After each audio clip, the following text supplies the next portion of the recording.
අපි අද රසම බිරියානි එකක් හදමුද? නෑ මේකට වැඩි වෙලාවක් යන්නේ නැහැ. අපිට ටික ලෑස්ති කරගත්තා නම් අපිට මේක ඉක්මනින්ම ගෙදර හදාගන්න පුළුවන්. මම අද රයිස් කුකර් එකේ තමයි හදන්න හිතාගෙන ඉන්නේ. භාජන දෙකයි අපිට අද හොදන්න වෙන්නේ. හරිම ලේසි. ආයෙ මොකටද අනේ කඩින් කන්නේ? ඉතින් එන්නකෝ අපි අද වැඩි වැඩ කිඩ නැතුව සරලව රසට ගුණට මේ බිරියානි එක හදාගමු.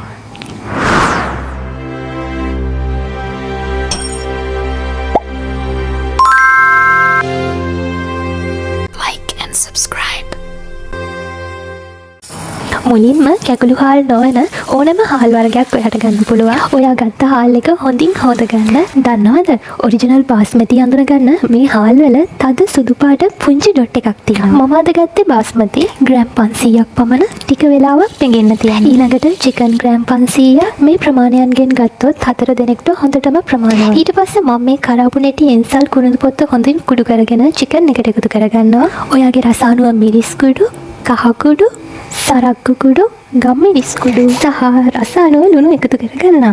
ඊට පස්සේ මම මේ එකතු කරගන්න යන්නේ බිරියානි මසාලා පැකට් එකෙන් තේ හැඳි 5ක්. ඔයාලා ගාව මේ වෙලාවේ මේ පැකට් එකක් නොතිබුණත් ප්‍රශ්නයක් කරගන්න එපා. ගෙදර තියෙන කොත්තමල්ලි, සූදුරු, මාදුරු, කුළුබඩු, කබලේ බැදලා හොඳින් කුඩු කරලා මේ චිකන් එකට එකතු කරගන්න. ඊළඟට මම එකතු කරගන්නවා විනාකේදී තේ හැඳි 3 සහ තරමක දෙහි ගෙඩියක යුෂ. අවසාන වශයෙන් මම එකතු කරගන්නවා කර්ඩ්. මෙතන තියෙනවා මිලිලීටර් 270ක්. ඒ කියන්නේ සාමාන්‍යයෙන් යෝගට් කප් සයිස් 2ක්. දැන් මේක හොඳින් කවලම් කරගන්න. ඔයාට පුළුවන්කමක් තියෙනවා නම් මේක පැයක් විතර ෆ්‍රිජ් එකේ දාලා තියලා ගන්න. හැබැයි එහෙම නැති වුණත් ගැටලුවක් නැහැ. මේ තියෙන්නේ මම කවලම් කරගත්තට පස්සේ. ඔන්න අපේ වැඩ කොටසෙන් භාගයක් ඉවරයි. මෙන්න මේ වෙලේ මම බිත්තර තැම්බෙන්න තියලා දැන් තමයි ටෙම්පරාදුරට අවශ්‍ය දේවල් කපා ගන්න යන්නේ. දැන් අපිට ඕන ඊළඟ තෙල්. මේක අත්‍යවශ්‍යම නැහැ. මං ගාව තියෙන නිසා එකතු කරගන්නවා. ඒ වගේම ඔයා ළඟ තියෙන පොල් තෙල් වර්ගයක්. ඊළඟට සොසේජස්. මේක අත්‍යවශ්‍යම නැහැ. මම එකතු කරගත්තේ බිරියානි එක සරස ගන්න ඕනේ නිසා. ඊළඟට සුදු ලුණු, තක්කලි, කරපිංචා, අමු මිරිස්, ලුණු, කුරුඳු පොතු, කරාබු නැටි, එන්සල්, ඒ වගේම අන්නාසි ගෙඩියක් සහ කකින් මම එකතු කරගන්නවා. මට කියන්න අමතකුණානේ මේ තරම් ඉඟුරු කැල්ලකුත් ඕන වෙනවා අපිට ඉඟුරු පේස්ට් එක හදාගන්න. මේ හැමදේම හොඳින් සෝදලා මම දැන් හීනීට ලුණු කපා ගත්තා, සුදු ලුණු තලා ගත්තා, සිහින්ව තක්කලිත් කපා ගත්තා. දැන් මේ ඉඟුරු කැල්ලත් තලලා පේස්ට් එකක් වගේ හදාගන්නවා. ඊළඟට මම එකතු කරගන්නවා කොත්තමල්ලි කොළයි, මිංචි කොළයි සිහින්ව කපලා තියාගත්තා. ඒ වගේම සරසන්න සලාද කොළ එකතු කරගත්තා. ඊට අමතරව වියලි මිදි සහ කජු එකතු කරගත්තා රස වැඩි කරගන්න. මම දැන් චිකන් එක ටෙම්පරාදුරක් දාගන්න යන්නේ. තෙල් ටිකක් දාගත්තා. තෙල් ටික රත් වෙගෙන එනකොට අපල් ටිකක් එකතු කරගන්නවා. ඊළඟට උඩු හාල්, ඒ වගේම සුදුරු, කරාබු නැටි, එන්සල්, කුරුඳු පොතු. තෙල් එකේ ටිකක් බැදගෙන ඊට පස්සේ සිහින්ව කපාගත්ත ලුණු එකතු කරගන්නවා. මේ දේවල් සුවඳ එනකන් තෙල් එකේ හොඳින් බැදගන්න. ගොඩක් අය නම් අවුලු හාල් දාන්නේ නැහැ. හැබැයි මම එකතු කරගත්තා. කරපිංචා, තලාගත් සුදු ලුණු, තලාගත් තිඟුරු, අමු මිරිස්, සුවඳ එනකම් බැදුනට පස්සේ එකතු කරගන්නවා ගරම් මසාලා. මේක අත්‍යවශ්‍යම නැහැ. ඔයා ගාව තියෙනවා නම් විතරක් එකතු කරගන්න. ඊළඟට මම එකතු කරගත්තා එළඟි තෙල්. එළඟි තෙල් ටිකක් කැමකට එකතු කරගන්නවා නම් හරිම ගුණයි. මම දැන් මේ වෙලේ වියලි මිදි එකතු කරගන්නවා. කජු තාම එකතු කරගන්නේ නැහැ. ඊළඟට කපාගත්ත තක්කලි.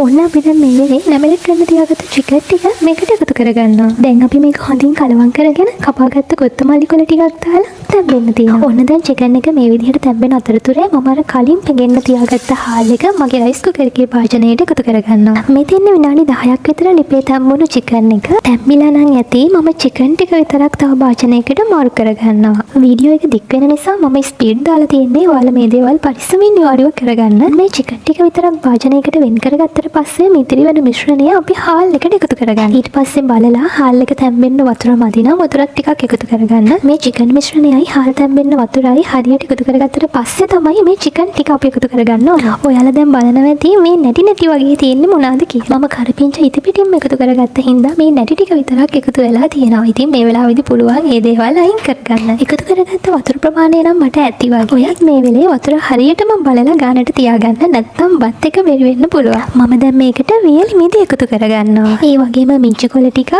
ඒත් එක්කම මම කපාගත්ත අන්නාසි කැලි ටිකකුත් එකතු කරගන්න. ඔයා පැණි රසට වැඩිය කැමති නැත්නම් අන්නාසි එකතු කරගන්න එපා. මට ලුණු ටිකක් මදි වගේ. ඒ හින්දා මම ආයේ ලුණු චුට්ටක් එකතු කරගන්නවා. මේ වෙලේ රස බලලා අඩු වැඩිය හරියටම හදාගෙන තමයි රයිස් කුකර් එක ඔන් කරන්න ඕනේ. වතුර ටිකක් මදි වගේ දැනුණා. ඉතින් මම වතුරත් ආයේ එකතු කරගත්තා. දැන් නම් වතුර ලුණු හරි ගානට මම දැන් මේක තැම්බෙන්න තියාගන්න තමයි යන්නේ. දැන් බත් එක තැම්බෙනකන් නිකන් ඉන්න එපා. මේ වෙලේ තමයි ඉතුරු වැඩ ටික කරගන්න. මට කියන්න අමතක වුණානේ. මම තම්බගත්ත චිකන් එකකින් කොටසක් වෙන් කරගත්තා. මෙතනදී බැදගන්න. දාපු තෙල් ටික මදි වගේ. ඒකයි මම ආයෙ තව ටිකක් එකතු කරගත්තේ. ළඟ වෙන වැලන්ටයින් එකට වැලන්ටයින් බිරියානි එකක් හදන්න ඉන්නවා නම් කීල්ස් එකෙන් මෙන්න මේ හට් එක ඩෙකොරේට් කරගන්නත් අමතක කරන්න එපා. කීල්ස් කරලා දෙකට කපලා අයිනෙන් ටූත් පික් එකක් ගහගන්න. බැතුනට පස්සේ පුළුවන් මේ ටූත් පික් එක අයින් කරගන්න. තෙල් එක රත් වෙලා බුබුලු දාලා නටාගෙන එනකොට ඔයාලා නටන ඉන්නේ නැතුව මේ ටික ඉක්මනින් බෙදගන්න. හිතන තරම් බිරියානි හදන්න අමාරු නෑනේ.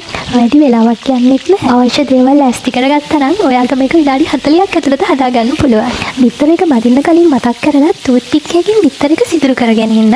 දැන් තමයි ඔයා ගොඩක් පරිස්සම් වෙන්න ඕනේ. තෙල් එක හතර වටේටම විසි වෙනවා. ඔන්න මගේ ඒ වැඩ කොටසත් දැන් ඉවරයි. ඔයාලට පුළුවන් මේ වෙලාවේදී ලුණු ටිකකුත් බෙදලා එකතු කරගන්න. මොකද අපි කලින් ගන්න බිරියානි වල ලුණුත් තියෙනවා. මට ඇත්තටම ලුණු බදින්න අමතක වුණා. ඉතින් දැන් වෙලාව නැහැ. මං ආයේ ලුණු කපන්න ගන්නේ නැහැ. ඔයාලා මතක ඇතුව ලුණු ටිකකුත් මේ වෙලාවේ බෙද ගන්න.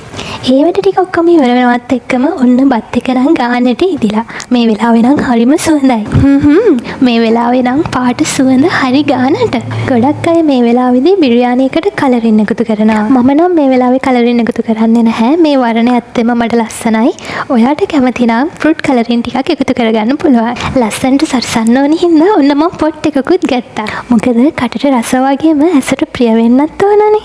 මේ ප්‍රමාණය 4 දිනකට උනාට හදලා ඉවර වෙද්දී 5 දිනකට බෙදා ගන්න පුළුවන්. මෙන්න මේ දැන් තමයි මගේ ආසම වැඩ කොටස. කෑම හදනවට වැඩිය කෑම කනවට වැඩිය මම ආසම කෑම එක සරසන්න. ඔයා මේ අතරින් කොහොම කෙනෙක්ද කියලා මට අනිවාර්යෙන් කමෙන්ට් එකක් දාන්න. මට මේ බිරියානි එක හදන්න විනාඩි 40යි ගියේ කියලා කිව්වොත් ඔයා විශ්වාස කරනවද? එහෙනම් ඔයත් හදලම බලන්නකෝ. හැබැයි අවශ්‍ය කරන දේවල් හරියටම ලෑස්ති කරගෙන තියාගෙන ඉන්න. ආයි සෙටින්ග්ස් සැරේට එහෙට මෙහෙට දුවන්න තියාගන්න එපා. මම ඔයාට අත්‍යවශ්‍යම දේවල් ටික විතරක් ඩිස්ක්‍රිප්ෂන් බොක්ස් එකේ දාලා තියන්නම්. බය වෙන්න එපා. වරදින්නේ නැහැ. ඔයාට රසම බිරියානි එකක් හදාගන්න පුළුවන්. හරි. බිරියානි එක සරසගෙන ඉවරයි. දැන් තියෙන්නේ රහ බලන්න තමයි. එහෙනම් ඔයත් මේ බිරියානි එක හදලා රස බලලා කමෙන්ට් එකක් දාන්නත් අමතක කරන්න එපා. එහෙනම් තවත් වීඩියෝ එකක් අරගෙන එන තෙක් සුබ දවසක්.